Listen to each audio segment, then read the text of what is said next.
Now, due to the large number of complaints shared to my owners regarding the length of our previous answering machine message, we made a few changes. If you just want to say short hello or leave a nice message, like a happy birthday or thank you message, please wait for the tone. If you want to leave a long message, let me see. Yeah, press star, press 6, wait for the tone. Then, please leave your name and long message. It's okay, we won't complain. Haha. Now, if you still want to complain about the length of this message, please leave your number and the time you called by pressing star twice. Then spin in a circle. Press 1 twice slowly. Breathe in, and then breathe out. Beep. Then talk very softly. Like me. Otherwise, if you have not understood anything, hang up and call again. I'll be here and going nowhere till you get it. Good morning, good afternoon, good whatever time it is. Hi. Happy birthday. Happy birthday to Living Truthfully, the podcast, and happy birthday to you, Amani Maranga, because you've been doing it for 1 year. So it's your birthday too. It's your 1 year anniversary. I would like to say thank you. Thank you for the insight. Thank you for holding space for vulnerability and for doing it indiscriminately, for allowing vulnerability to exist in all its shapes and forms, and for people of all shapes, forms, and persuasions. Largely Christian, but generally everybody. And thank you for showing what honoring yourself and showing up every day, no matter what it looks like. That is lovely, and that is commendable. And it makes the world go round, because that is love. Have a wonderful birthday. I hope you have some cake. And I hope that the next year will be even more amazing. Thank you. Happy birthday, Living Truthfully, and I'm wishing you many episodes of truthful and candid conversations, and also reflections of day-to-day struggles that we face. Yeah, all the best to you, Amani. Thank you for opening up this wonderful space. Congratulations, my friend. Glad it's been a year of listening to this podcast. I'm happy to have been there when the seed was sown and seeing what it has come to. Personally, it's been a minefield of information. I think my highlights were Dr. J. Carter and Robert Burale. I got to know that I'm not alone in my circumstances. May God bless your work, and I have this great feeling that this is going to grow bigger than you ever know. Well done, my friend. Happy birthday, Amani. Happy birthday, Living Truthfully podcast. I think, my brother, you have been doing such an amazing job speaking to people, and especially to men, about living authentically. I'm really proud to be associated with you. I think you've started a movement, and nowadays everywhere I go, I hear people talking about men and being more open and just trying to become good people and better people for the society. Man, for that, kudos. You deserve all the best. And I think that even with the listenership that you've actually grown, I'm praying for you to get even more and more. May you continue to touch people's lives in a good way through this medium. I think 2020 will be a better year even for the podcast. All the best, my brother, Dr. Oscar. I'm going to be your ally all the same, and you are also welcome, of course, to be on the Dr. Oscar podcast. These holidays we'll be doing something as well, as you know. So have a good one, my brother. All the best. Good morning, good afternoon, good evening, good whatever time it is, wherever you are in this continent, out there in the other 7 how many are they? Welcome to Living Truthfully. Makofi tafadhali. I am so happy that you're here, that you're still listening. And you guys, the feedback I'm getting on this podcast is crazy. I'm just excited about the feedback that you're giving me. Thank you so much. Oh, and let me say this. Thank you so much for those of you that have heeded the call and have been going onto your phone, onto M-Pesa and sending something to keep the podcast going. We really appreciate the effort that you're putting in just keeping us afloat. Thank you so much. Now,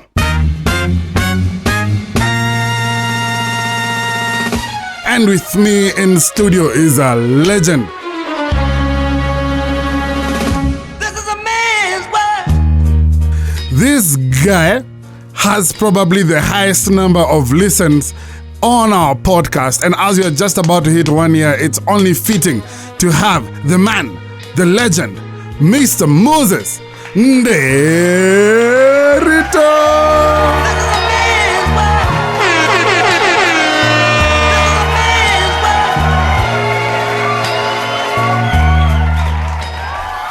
And one day you'll become a boxer and I'll introduce you like that.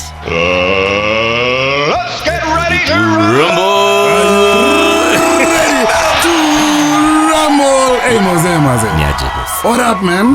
Nothing much. Mdogo. I was just being reminded how your episodes this year, I think it was episode 32 and 33. Yeah. Fire. Someone just said fire. Really? Yes, really. You know the funniest thing is what I like about how we do this. It's you're just beating a story with somebody. Yeah. But then, you know, a guy is listening. It's just chicks. Because me, it's only women who come and tell me, "Bana, big up, man. What you said is so." It's.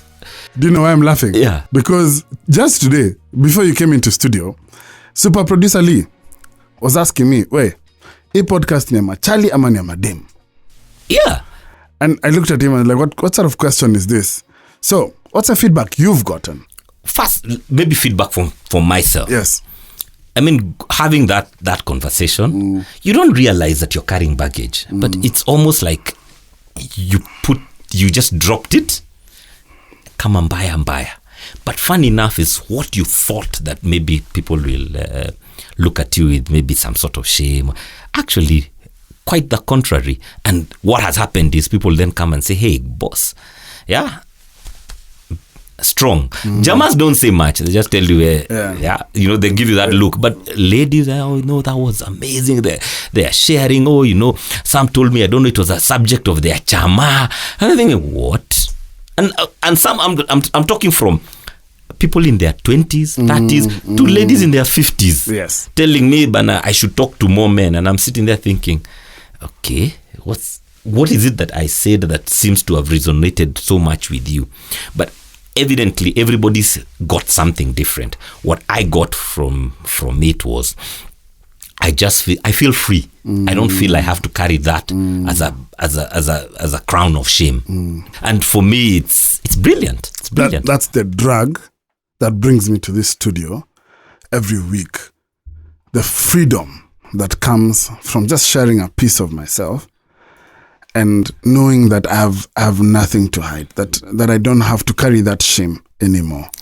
And then there's this whole thing, everybody telling you, oh, you know, it was so authentic, it's so great to hear men vulnerable. And I'm sitting there thinking, what's this about? Because I did not know that's, personally, I didn't think that's a thing. I mean, why am I being congratulated for being vulnerable?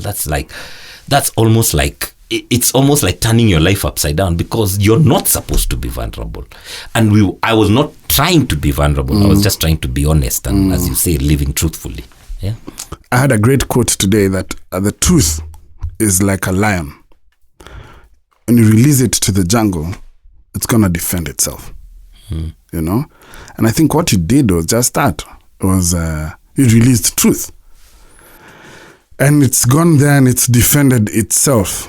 And bro, you know, I actually can see the demeanor change in you. I would like to say that I can see the demeanor change, but boss, you know, basi hawezi kuwa unalia hapa uko broke lakini bado unaongeza uzani. Ni aje? What's going on bana? Kwani unakunywa liantu? Honey, how can I bring a guy to studio mother to insult me? My tumbo. Yeah, ni kubaya. Ni kwa sababu I can't afford gym. You know, I'm even afraid of that button. If it ngokas there, it can ngoa my macho. Maybe Lee bullet hizo shades zangu. Mose, it's so good to have you back. You did an incredible thing after we did the podcast. You hosted some men to your house. Tell me about that. No, that was great. I mean, as we spoke about the last time, it started off again because of our pal Steve and everything. Yeah. But it's now created. We've been trying to find another date, and let me tell you, to get 20 guys in a house together. I don't know. I think hiding the giriris is easier. You agree, then so and so is not coming, and it's just the dynamics are crazy. But just set a date, and then whoever comes. And that's what we've done. And the date is happening, and so 2 guys, and we are all meeting. We said let's do it before it gets the festive season. Yeah, and everybody's now looking forward, and you see guys apologizing. I'm sorry I can't make it, but we must do another one. So somebody has offered the Lambuzi this time. Oh, nice. So cool. So the boys are meeting again, and let's hope we can share, laugh. I'll come with the water. I have interest in a water business, so I'll come with the water. Imagine mingi hata tunaweka bucket nje tutakunywa. Ndio, this is why I'm offering it now. Bro, I'm good. Thank you so much for coming. And I called you in because this is such a natural continuation to the conversation we've been having with you. We're discussing co-parenting. And, I said of all the people I know, you are the expert. Really? Yes. By virtue of the amount of co-parenting you have to do, man.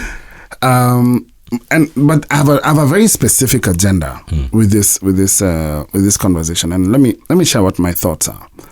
One, I'm hoping that if there are dads out there who are struggling with their co-parenting situation, that they can probably learn from our experiences about what they can do right and what they can avoid from our mistakes. I'm also hoping that if there's a dad out there who's afraid to step into the co-parenting space, has a child with someone probably not very involved, and doesn't know how to get into that space where they're involved with their child, then they can gather some courage from this conversation. And so let's get something straight. Let's maybe split hairs and agree that there's a difference between dads and fathers. I agree. Okay. So what's the difference? Let's talk to the fathers out there. It's easy to father a child. Yeah, I mean, technically you're a sperm donor. A dad is out there battling for that child on a daily basis. So perhaps maybe what I would say is let's try and make some fathers into dads. Okay? And help some dads who are struggling to keep focus. I don't think you need me in this room. You can do this by yourself. Okay, see you. Anza intro tena home say afanye nini. Good morning, good afternoon, good whatever. That is very profound. Yeah. But I want to start with Mose. Yeah. You did say earlier in this podcast that you have 7 children. 6. 6 children. Okay, well, 7. Yes, we came. You see, I always have to remind myself that at that point there were 6. Then the 7th came up. 7. Yeah. Okay. Though he's not a child, he's a grown up. But they're your children. Yes. They're your children. Yes. Fruit of my loins. Fruit of your loins. And that's a good thing for you to say, because I don't think we can have a co-parenting conversation without having a sex conversation. Okay? Don't start that story of 6 years. Tafadhali. No, I'm not going to ask you. Mimi siendi huko hiyo story. Ukianza hiyo story ni amara here. No, I'm not asking you. I'm not asking you. So when did you last have sex? Boss, sasa hiyo ni nini? That's not that's not the point. I'm so glad this is not a video. So, Mose, I want to have the conversation around the situations that get us to co-parent. Okay? Because it starts from somewhere. Yeah. And there are situations we are happy with. There are situations we regret. Okay? Like, I could have made a different decision at that point. My second episode is called Crossing Fingers is Not a Strategy. And part of what I wanted to say then that I didn't have the courage is that you cannot have sex, unprotected sex, and cross fingers and hope she doesn't get pregnant. That's not a strategy. Agreed. You either wear a condom or you abstain, or or your withdrawal game must be strong, like something. But you see, it's if we speak honestly, are we trying to say that every time you have sex, you're trying to have a child? That's not the point. Yeah, but that's the point, because you're trying to have a child. No, definitely not. Yes, you're having an intimate moment with somebody who you may care for, or you may not. Okay, but you are not trying to have a child, and none of you was impaired. So both of you fully aware. Are fully aware. So you're aware, yeah, and she's also aware. But the fact that the child has come then should not change the dynamic of what was going on at that point. So you guys were assuming you're in a casual relationship, or you're in a relationship that's not got to the point whereby children are even a conversation, or even marriage for that sake. Yeah. Now that somebody has got pregnant, or does that then mean you should get married? Does that then mean you should be a family? So you see, and that's where maybe it starts wrong. Because then the pressure begins, and that's when men bail. Yeah, because that was not the point. I know people, okay, who have had one night stands and have a toy. What now? Truly, okay. I agree, you have a responsibility, but truly, I swear, yeah. And this is a guy's point of view, and I know the ladies will not agree, and that's okay. That's why truly, it's like it's like you're a goalie, the chick is a goalie, you're a striker, boss. That's the natural thing to do. But then once a child comes, that cannot be used then to demonize you, because you weren't ready. And if that was the conversation, if you were ready at that point, then remember the way it happens. A lady gets pregnant, and she has maybe misses her first period, she's not sure. Second, then starts thinking, hey, things might be, I'm feeling a bit different. Yeah. By the time she's checking pregnancy tests, it's 6 to 8 weeks. Yeah. So she has had 6 to 8 weeks of processing. Okay. Then she finally confirms, buys that kit and confirms, and now knows. She stays another 3 or 4 weeks wondering how she'll tell you. Yeah. Maybe you've never even seen her from that day. Or even whether she should tell you. Whether she should tell you. And then what? Boom, she comes and tells you. And you're supposed to behave like in the movies. Like, oh, it's so great. What? First you stop briefing. You're like, what? What are you talking about? Yeah? Your whole world suddenly is collapsing. Yeah. The walls are closing in on you. You don't even know what is she saying. You start thinking, you mean that one day is now going to affect the rest of my life? Yeah. So there are different emotions, and maybe we, as guys, we never discuss that. Yeah. But so that day you'll go to the pub and you're sitting there catching pints and you're thinking, oh shit, I messed up. What am I gonna do? If you tell another guy, what will he tell you? Boss, just that toy, you have a beer. That's the way we are programmed. But the other person, every single day, something is growing in them. They are bonding. They are doing this, and you're trying to run the other direction. You are thinking your life has stopped. Maybe you are not even in. Maybe you are even cheating on somebody else. You then now you are now weighing how this child's gonna be born. I have this relationship. What are we gonna do? So that's why guys. I would assume that's why guys bail. Okay. But then sometimes you stay and you say, okay, come on, buy. But then it's not now. Then all these issues of society would come in, and it's what you expected. And sometimes you don't conform. And maybe that's my situation. Is certain things were expected of me at that point, and you don't conform. And that creates friction. And when there's friction between you and the lady, it doesn't stop the baby from growing in her. And the child will still be born in the 9 months. So then, you've not dealt with the issues. And I know because of the guys bail because of the shame. Women, you can't bail.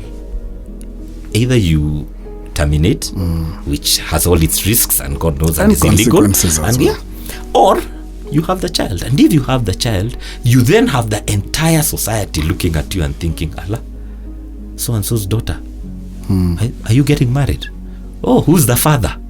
And the guy has bailed. So you are then have an issue with that guy. So no matter what, so where when the child comes, you guys are not at the same space at all. And unless that is sorted out, because what you're looking at is the guy is looking at it, he's looking at his life, the woman is looking at her life. And I'm saying this, I was thinking, man, my life is over. I can't tell my mom I'm having a toy and I'm not planning on getting married. Oh, my life was good. I mean, when I got my first child, or who I thought was my first child, my girlfriend then was coming back from the States after finishing university, and here is the one who I am with, who I have been with for some time, is telling me she's pregnant, saying, hey, we must this. So you can imagine that's not a good space, but the child will still come. Upende usipende, the child will still come. And then when it comes, are you gonna be in a good space? You have the friction in your life, she has the friction in her life, she has the stigma, the shame, the what, and then you are now beginning to co-parent. From where? You never had a discussion of how we're going to have a child. You never had how we are going to raise the child. You never had any discussion that was this at this level. But now you're supposed to magically get together and become and co-parent. Mature adults, and figure out how to put your feelings aside for the sake of a child. It's very difficult. And it's taken time. It is difficult, and it varies from one person to the next because you don't know what their motivation. All I can say is, you say I'm an expert, all I can say is my experience. And my experience is I've been through it all. Me, I have stood in court and listened to the mashtaka. Utajitetea ukiwa pande gani? And listening to that story, and I'm thinking, looking at my lawyer and thinking, are we in the wrong courtroom? Because you know the person making the accusations, but the person they're talking about, I had no clue who that person they were talking about is. I did not know what they were talking about. And I kept thinking, this must be the case before mine. But somehow today, it's not that stressful. It actually is not stressful at all. But it's taken time. It's taken a hell of a lot of time. It's taken sacrifice. It's taken for me to change how I see things, for the other person to change how they see things. It's taken a lot. It's not automatic, but we must accept that at the point where it starts, it doesn't start organically. It's not like you went and there are many things we do. You go and buy a puppy and you expect the puppy is gonna grow into. So it's deliberate. This wasn't deliberate. So sometimes you are being expected to act in a deliberate way when the decision when you found yourself in in a place that you were not. Where you are right now is a consequence of a non-deliberate decision. Hey, bro, whether that's the end of the podcast, you've said everything. I understand everything you've said.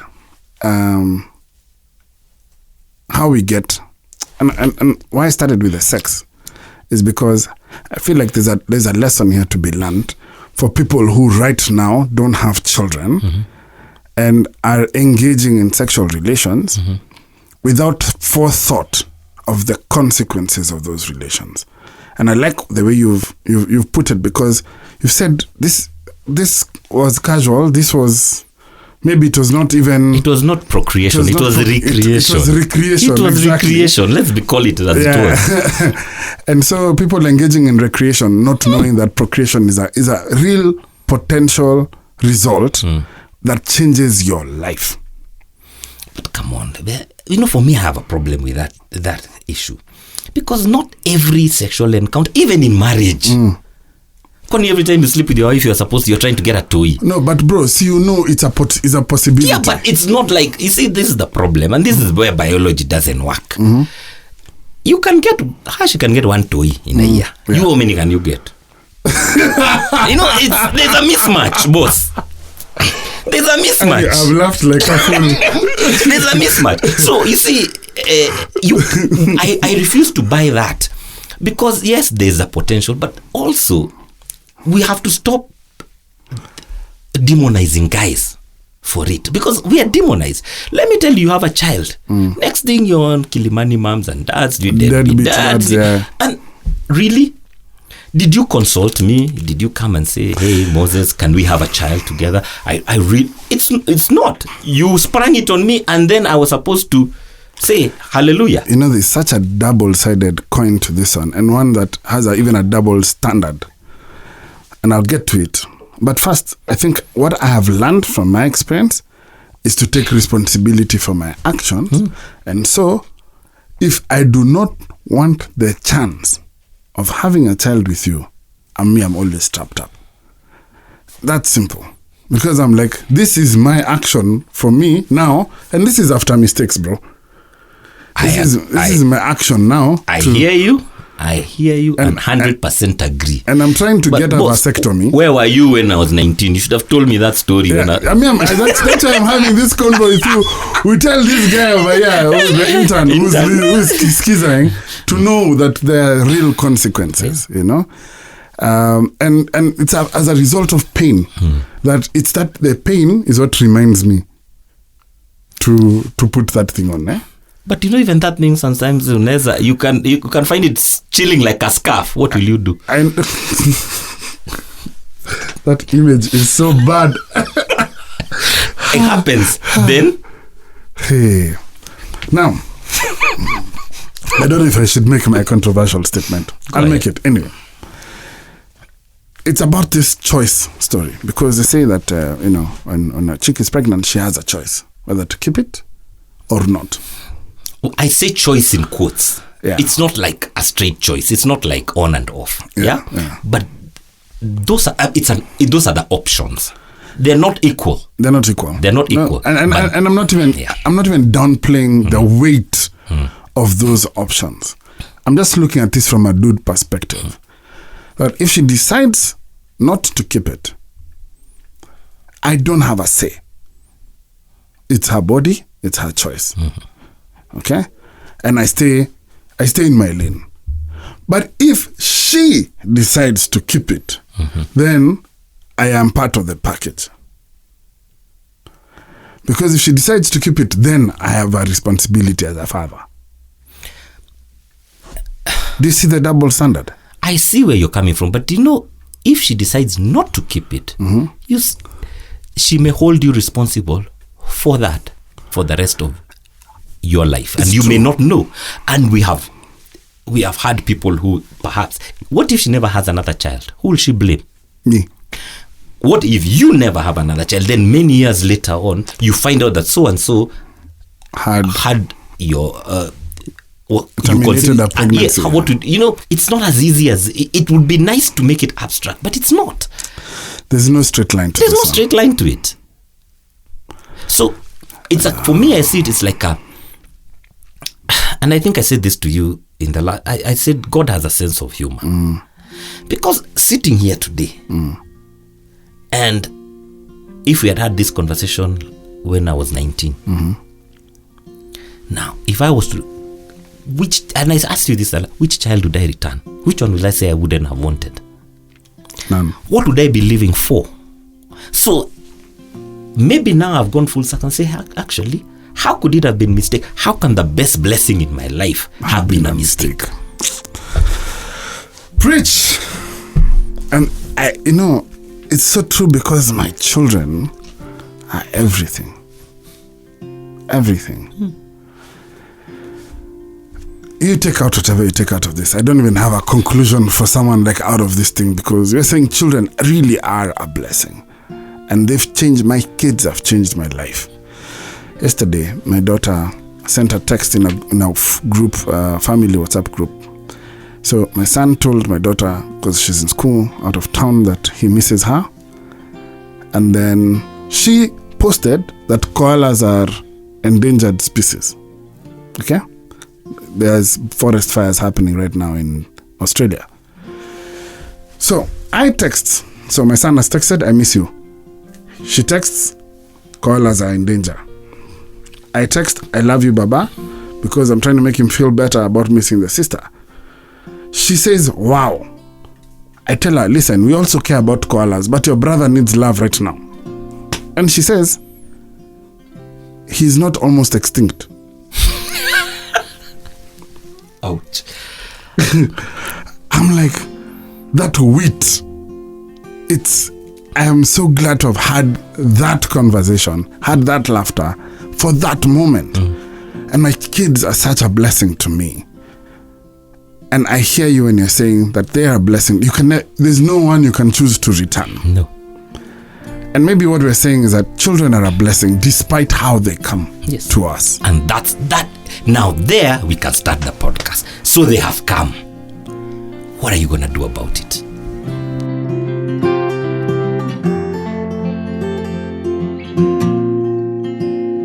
This episode of Living Truthfully is brought to you by the generous contribution of listeners like you.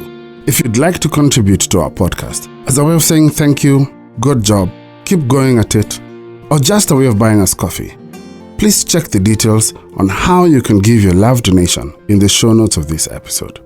Don't forget to subscribe to the show and leave a rating or review. Thank you. So they have come. What are you going to do about it? Now that's actually where co-parenting starts. Because you have to agree that they're here. What next? So are you going to spend your time fighting with a mom because she told you it was those days she was safe, and she's now pregnant? Are you going to spend your time fighting about but I could have, you should have, or shoulda, coulda, woulda? Is that what you're going to spend? Or are you going to spend your time saying, okay, we are here, we have this blessing of a child, what can we do about it? And put our personal feelings aside. And the moment you take out you're the grown-up. The moment you remove your personal issues and your disappointments and your all those other issues, the two of you, and you then say, what's the best thing for the child? Then that's where co-parenting starts. I love what you're saying, bro, because you're right. And I want to acknowledge that there are some people who co-parent or who have children out of circumstances that were not consensual. And, for that, I feel terrible about it. I think where I have the authority to speak into is where there's been a consensual relationship, and saying that accepting the child is here. And then, you know what? It's okay to acknowledge your disappointments. It's okay to acknowledge the fact that I wish I could have a relationship with this chick, marry her, or whatever, or not. Whatever those feelings are. I think their feelings are valid. But beyond those feelings, there is a child. And that child was not in the contract. And they were not there when you were making the consensual decision. They are a beautiful result. And as a result, then you have a responsibility to raise that child in the best manner possible. 100%. I would have, if I had got married at that point, I would have been a very bad husband and a very bad father or dad. And while I did not make a conscious choice that I'm not going to get married and become a bad husband and a bad dad or a bad father, that was not the thinking. I just felt, in my opinion, that the fact that we have a child is not a reason for us to get married. And I was very clear about that. And I've been very clear about that. But that is not reason to abscond my responsibilities. Now, and responsibilities are things you discuss. For example, you move in, those days, I remember you in one of the podcasts talking about being housemates with some guys, I think, who they had come on the podcast. It was clear who paid the rent, who bought the food. If you're co-parenting, let's agree who does what. Because if you don't agree, or what is expected of the other party, of both parties, yeah.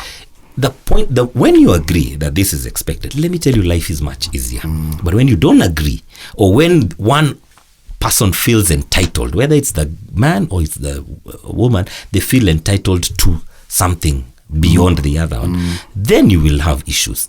And that agreement is clear. It's good to say, I mean, you see, the needs of the baby changes. At the beginning, what does the baby need? Diapers, food. Boob.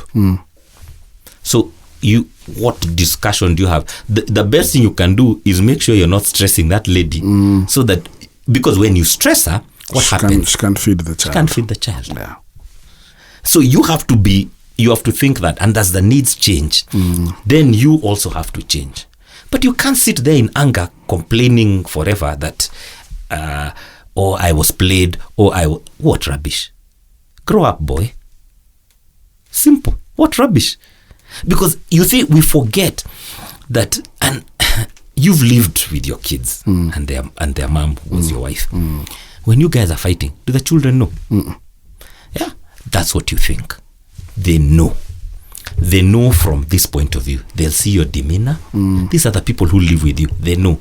Even a child in the stomach knows that there's a problem. I think they could tell the vibe. They can tell. Let me tell you, they can tell the vibe, and sometimes they will even blame themselves. Unless the fight is what they got into in the first place, then they think this is how things are. Normally. And when I'm saying fight, I don't mean the physical or shouting. Yeah, I know. Even that vibe, it matters. So when there's that vibe, the kids know.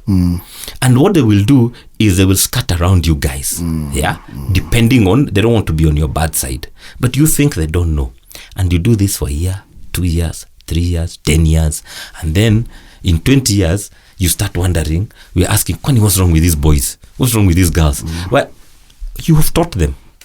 For 12, 20 years, you've been showing them. You're showing their mother. Then you expect that boy to grow up and respect women. He won't. Actually, for us, when we were going, our marriage was sort of ending, when we were going through a separation, one of the decisions we made was for the children. Said at this point, it's probably better for them to have a happy mother and a happy father living separately than the perfect picture of a family in the same house, but in a war zone, And so it was not a war zone like Kosovo and Sarajevo, but there was strife, there was conflict, there was a difficult space. I brought you in today because, I asked you in today because you have a unique set of skills. I have a few friends like you who are co-parenting with multiple moms for their children. And I wanted you to come and maybe share some things that you've learned from your experience that would be useful to my boy who is parenting with multiple moms. Okay. Number one is acknowledge every child is an individual and every child is different and requires different things. I'll give you an example. A phone call with any of my sons goes this way. Hi, Dad. How are you? Are you bringing my bike? Before I could say yes, click. Hello? Hi. Hello? It's gone. That conversation has ended. Yeah. He has told you what he wanted. He wanted. Conversation with the girls are, hi, Dad. How are you? How have you been? Have you eaten? It's a whole long story. By the time you're being asked about bike, hair, something, you melted ages ago. Okay? So everybody is different. So you must learn to treat every child differently just taught me a skill. And the same. They're all your kids. So you can't be seen to favor. But you also have to accept their individuality. Yeah. That's number one. Number two, every mom is different and has a different, and they were not raised in one house. They all came with their own set of values and their set. So you have to also acknowledge that they have a different set of values. So you can't say because this works for mom A, then it must work for mom B. But where you learn something that works for mom A and you think it could help, you then find a way of applying it. And you see, everything you do in life is an experience. So one might tell you, actually, you need to listen to your kids a bit more. Get off your phone a bit. Okay, good. Then you're going to apply that to the next person. But it's not saying it's not like a carbon paper, you just do the same thing. So that has to be a very deliberate effort. And then just try to understand. But there are certain things I must say, and let me just be honest. Number one, it is not, what's the word? These relationships are not optional. You have to understand in your life that this is your life and these people are in your life, the children and their mothers, and you have to accept that for the rest of your life. Yeah. They are part of you. Yeah. So if somebody is going to be part of you for the rest of your life, it's better you get along. Okay? And I will say this to guys, getting along is not sleeping with them. Too many of our boys think that they will only give child support if they're getting some. That's rubbish. If that's not the direction you're going, stay the F away. Okay? Deal with them. It is better when you're friends. Okay? And when I say friends, it's not that we go drinking together, we do coffees. It's the fact that when we meet, we can be civil, we can have a conversation. You can be kind and you can be respectful. Kind and you can be respectful. That helps. The moment that doesn't exist, everything else is a problem. Another thing, and this is why maybe Muslims used to marry for wives. And then they used to say, if you buy one a Mercedes, you have to buy another Mercedes. You cannot favor one. Yeah. So one cannot be in St. Andrew's Turi, and the other one is in free primary education. Yeah. What are you saying? Because one day it will become an issue. You must try and create some set of equity. Even in a family, even where people who live with all their kids and their wife, not sometimes all the kids are not in the same school, but there has to be some sort of rationale, some sort of equity, so that you're not looking like you're over-favoring and one feels that they are more. And I'll give you an example. My daughter used to wonder, why is it that they come? One of my daughters gave me a framed photo of their 6 photos. So she put 3 and she left 3 blank spaces for me to fill the pictures I like. So very proudly I hung it up. Little did I know the other kids come home and they see that and their photos are not on the wall. What do they think? You like her more. Exactly. Now, did that occur to me? No. Never. But one day, one told the mom and said, ask the mom, why is so-and-so's photos in dad's house and ours are not there?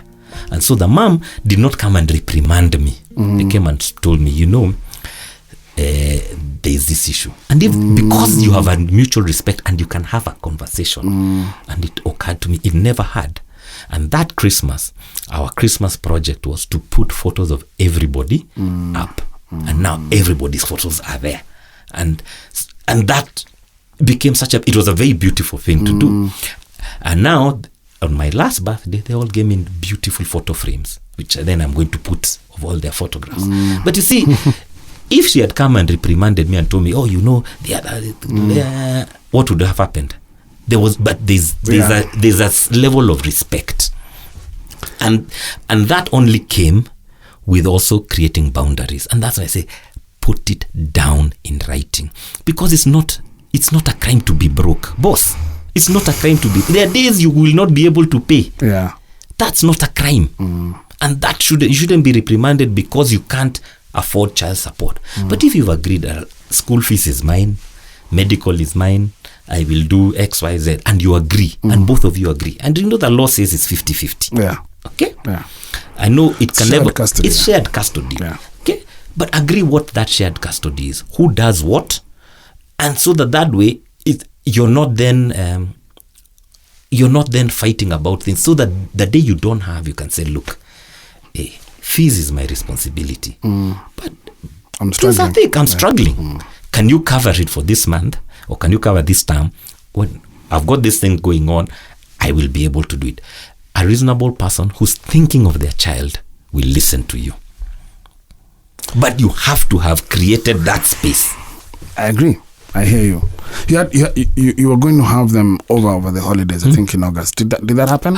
It didn't happen in August, but it did happen. It did happen. And they all it's came. Brilliant. It's the best thing ever. It is amazing. Unfortunately, for example, during that period, and just towards the end of August, at the end of August, I lost my brother. Oh, yes, I remember. I'm so sorry about that, bro, by the way. And as I was taking my eldest daughter to school, little did I know she's chatting with my second-born daughter on IG and says, Dad is being very strong, but please check on him. Oh, wow. This is the girl they've just met. They know she exists, but they had never really met. Yeah, they've never met her. For me, that was just like... Oh, wow. It's one of those moments you want to burst out and cry. Yeah? But in reality, they're telling you, they're showing you that they're family, despite all these other issues that you guys are having. That's really cool, man. But this business of... I feel sad, and I think I've told you this. I have very many female friends who have zero support from the fathers of their children. Zero. And not because they don't acknowledge or the guide. It's like, I don't know, I can't explain. Because for me, that's never been an option. And maybe, as you say, I'm an expert. It's not been an option.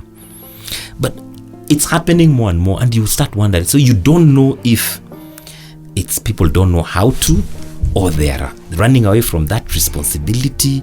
And sometimes again, I'll say, let's stop commercializing everything. Sometimes the child needs their father in their life. It is not their father's wallet. Yeah, they need their father. Period. First. Yes, first. And we must agree the best interest of the child. If both of us agree, then why would we be fighting that you want money for milk? Why would that even be? Why would that be a discussion? How many of our friends do we know is the guy who ekeleas mzinga every day in the bar? Yeah? Drops 15 G's for mzinga. But their children don't have milk or even a medical cover, the basic medical cover. But you're out here flossing. I mean, what rubbish is that? Have you tried to bring all the moms together? For what? I was just in my mind right now. I was just imagining. Yes. You have all the children together. You see, that then is a premise that look. I have seen all the moms together in one space at my brother's funeral. Okay. Now for me, wow. I looked. I wasn't stressed. My heart didn't beat. For me, it told me that despite everything else, I must be doing something right, because I never asked anybody to come. Wait, let me clap. Okay? This is me respecting you. So for me, that was a big acknowledgement. And maybe I never said it, but for me it was an acknowledgement to say, actually, there must be something you're doing correctly. But they came. They did not come there because I'm in a relationship with any of them. Yeah. They came there to support the father of their children. And they 100% supported me. They would call to check if I'm okay, send you prayers, contribute. I mean, they were there for me, I must say. And for me, that was great. And that tells you, or told me, that I may not be doing everything correctly, but there's something I'm doing correctly. And hopefully, then the children will also benefit from that. So because now the next one of my daughters just finished Form 4, so we are going to campus. If today when the day she comes for her to get married, are you telling me I will not invite the mother of those of the other kids? Of course I will. Why not? This is my child. And for me, I'm saying, these are my children.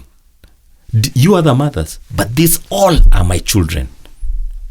So that has to be very clear. And even if, assuming I got married, anybody who I would marry must know that these women are the mothers of my kids and will remain that and will always have a special part in my life. Upende, usipende. That's not negotiable. It's not even a discussion. Let me digress for a second. Just for a second, and then we'll bring this to a close, because I think everything that we needed to say has been said. Dating. Have you found that when someone then realizes the entire package that you come with, have you found people who find it hard to sort of deal with the entire package? First and foremost, let me just put it out there. If somebody then has a problem with that, then that person is not for you. Not for me. Straight away. Because this package you're calling it ain't going nowhere. It's not going anywhere. So you better go before, because the package ain't going anywhere. Yeah. However, what I have found is there are very many good people in this world, and there are people who will accept you with everything. Why will they accept you? Because you've accepted yourself. But the moment you don't accept yourself, then don't expect other people to accept you. And this again, I go to and tell men, you meet a lady who has a child, okay? Accept that she has a child. And as long as you intend to be in her life, that child is partly your responsibility. Whether you fathered it or didn't, that is your responsibility. So you can't chop and change. You cannot. I'm sorry, it doesn't work. You may never be that, depending, they may never call you daddy. But you have a responsibility. As long as you're in their mother's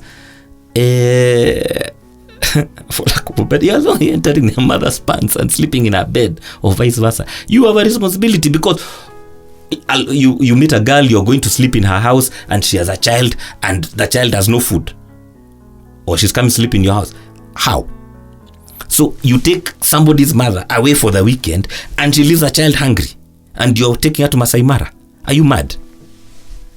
Are you mad? Even you, would you want that? Because remember, and you have to accept that, remember the same thing is going to happen to you. These 5 ladies will get married. 2 are. Okay? Do I have a problem with the father of with their husbands? No. Why? Because you have to accept. My daughter is privileged. She was recently out of the country. We have to agree, and this is the kind of conversations you have. Please, don't give her any more money. We've sorted out pocket money. Okay? You gave her X. I have given her X. And her stepdad has given her this. Now, if he's not, how would I expect that he's not involved in her life? How? So you have to teach them that you're more privileged. We tell our children, you're privileged that you have 2 homes. And you have 2 homes that you can go into freely, and you're loved in both homes. And the day comes, one of the other ladies gets married. Let me tell you, I will be there singing Kamweredo myself there. Yeah, if not helping pay the dowry. Tukatane shida nusu nusu. But on a serious note, you know, if the mother is happy, so is the child. That's true. Let me tell you, if the mother has a birthday, remember it is your responsibility. Hata kama ni t-shirt ununue. Because the child will want to give the mom something for the birthday. If it's Mother's Day, it is your responsibility. Agreed. Okay? If it's Christmas, it is your responsibility. And when Father's Day comes or your birthday comes, you may or may not get something in return. But that's not the point. That's not the point. Yeah. The point is, you're also raising citizens who you want to be better than you. For me, my current challenge is I don't want my boys and even girls to make the mistakes I have made. So I show them 100% love, and I will also show love to their mothers within those confines. So it's become very easy in the last few years when we can go to school together and sit there, and there's no tension, and we can laugh, and I always laugh. Once we were in a school, and in one of the schools, and we are sitting with the mom of my daughter, and of course we are enjoying that, and she's there, she's getting prizes and blah blah, but it's really nice, and you guys are laughing, and then when we finished, one guy comes and tells me, Allah, I didn't know you had a child in this school. Yeah, but that can't be your wife. I said, what? I said, why? I said, you guys are too happy. Because of course we are cracking jokes, we are beating stories, but normal couples wame sura ya kazi. There was a fight this morning. Yeah. And for me, I don't think, maybe at the earlier stage, and a lot of that was my fault, because I was also in denial. I was also hiding. So I also behaved badly at the beginning. But there is no day, I hope, and God, I hope I have never done this, where I refuse to provide for the children because I am trying to punish the mother. And that happens too often. Or where the mother was hitting me because they're trying to punish. Sometimes you feel like you're being punished. Yeah. And I remember in the period when a few years ago it was really bad, and in that period where I'm saying going to court, I actually found myself asking, but Kwani, I raped you. You're treating me like it's like you weren't in that room. Yeah, like it was by force. Yeah. So why do I feel like I'm being punished for the fact that you got pregnant? It's a shared decision. Now that because it was a shared decision, can we share the consequences? It can be then my problem. And men, when you don't have, you don't have. And when you have, provide. Provide, yeah. Okay? And when you don't have, don't hide. Don't pretend. Just come and say, hey, things are thick. Yeah, and I'll give you an example. I'll show you a text. I sent a text and said, hey, things are thick. Send me January invoices mapema. I start dealing with them in November, December. So by the time we're hitting January for school fees, it's not a struggle. Yeah.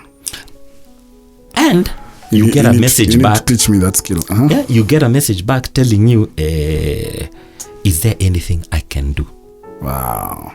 Now that is a nice place to be at. And let me tell you, and I'll say it again, and I'll say it again, and I'll say it again, that children know. The moment there's tension between you, or they know you guys are not in sync, you're not talking, what do? They come tell you one thing, and then tell the mom one, and then they'll keep you guys in that. But the moment they know that you guys are in sync, they align. There's no escape, because they know the decision mom made will be affirmed by dad. The decision that dad made will be affirmed by not losing also your individuality. So nyumbani kama mnakulaga mboga, because we have to have a healthy, when you come to my house, crackers and popcorn and sweets will be allowed. Okay? A bit more than they are allowed at home. But we will not then remove everything that mom does. It can't happen, because now take that dynamic and you're playing those games. What happens that day you then bring another woman into the house and she finds the fragmentation? It will even get worse. Yeah. And you create a ripe environment. Oh shit, Mose, you've said so much truth, man. I want to look for a parting shot.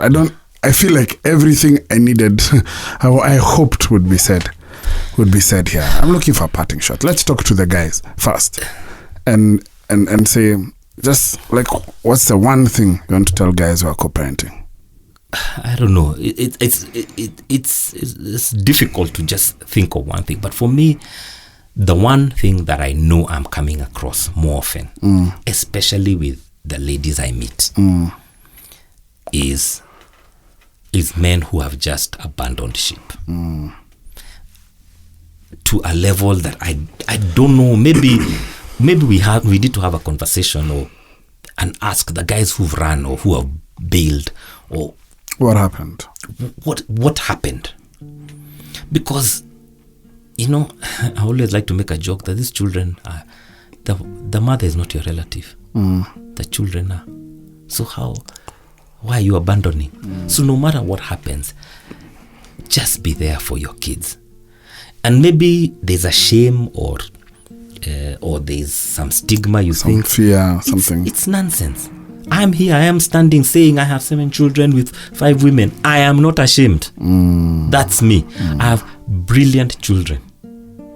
I have a brilliant relationship with their moms. And even when I've been in relationships, I've been in brilliant relationships. But let somebody come and say that I don't acknowledge my kids anymore, or I am taking a girl out and my kids are hungry. How? That just then that's now we go where we started. Are you a father? Or are you a dad? Are you a dad? Because if you're a father, then everyone can do that. Any man can go and father a child. Anyone. But if you're a dad, you will be there to protect and provide for this child. And I know that maybe that protection and provision, women are getting into that space. But doesn't absolve you from that responsibility. No one can replace a father, man. It doesn't. Let me tell you, you can lose your job today. It doesn't. You don't lose your responsibility. All you lost is the ability to provide, and it's temporary. Yeah, you can always find another, but it doesn't replace the fact that you are a father or you're a dad. It doesn't. It just says right now my things are not working, but I will be back. But the other duties, we are not ATMs. Time. Just spend time. Spend time. Yes. That thing is magic. I try as much as I can to go to these school events. I go to all the school events. How many times do you look around and you find you're with the moms? Quite a bit. There are days you look around and you think, where are the dads? Either they don't show and you start wondering what's going on. We have to make time. And I'm not saying I'm perfect. I am far from it. So am I, and there are days I am not even me, there are days I'm unable to make it.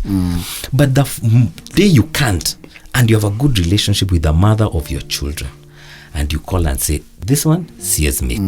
Please just hang in there for me. And if the children are old enough, you can explain to them. They will understand. And maybe the last thing I'll say, I am so thankful that you did not use the word baby mama in this entire conversation. I am so thankful, because if there's a word that we must stop using, is that.